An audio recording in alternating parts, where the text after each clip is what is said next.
নমস্কাৰ বন্ধু বান্ধৱীসকল, আজিও আপোনালোকৰ ওচৰত কেইটামান অসমীয়া সাঁথৰ লৈ আহিছোঁ। সাঁথৰসমূহৰ উত্তৰ দিবলৈ চেষ্টা কৰিব, লগতে মোৰ ইউটিউব চেনেলটো ছাবস্ক্ৰাইব কৰি ল'ব। 1 নম্বৰ সাঁথৰটো হৈছে গৰু নহয় ঘাঁহ খায়, পক্ষী নহয় উৰি যায়। ভাবকচোন উত্তৰটো।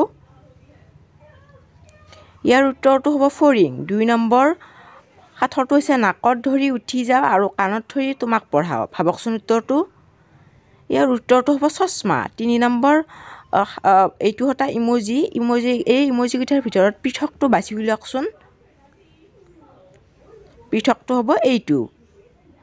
4 নম্বৰ সাঁথৰটো হৈছে সেইটো কি হয় যিটো মাহত এবাৰ আহে কিন্তু 24 ঘণ্টাৰ পাছত গুচি যায়। ভাবকচোন উত্তৰটো।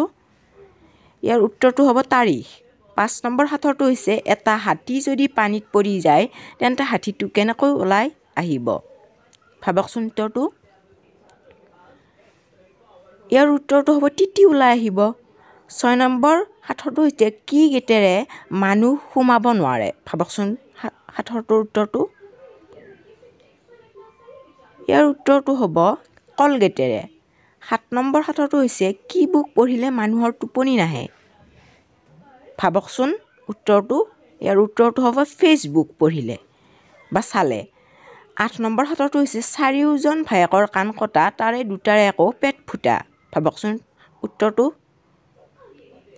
ইয়াৰ উত্তৰটো হ'ব তাঁতৰ সূতা। 9 নম্বৰ সাঁথৰটো হৈছে কি হাতীৰ কাণ নাই।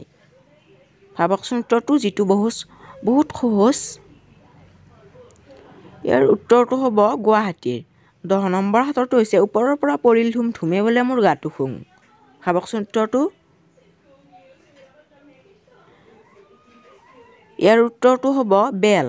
11 নম্বৰ সাঁথৰটো হৈছে কি কাম মহিলাই সদায় কৰে কিন্তু পুৰুষে জীৱনত এবাৰ কৰে। এইটো আপোনালোকে মোৰ কমেণ্ট ছেকশ্যনত জনাই দিব। আজিৰ বাবে ধন্যবাদ।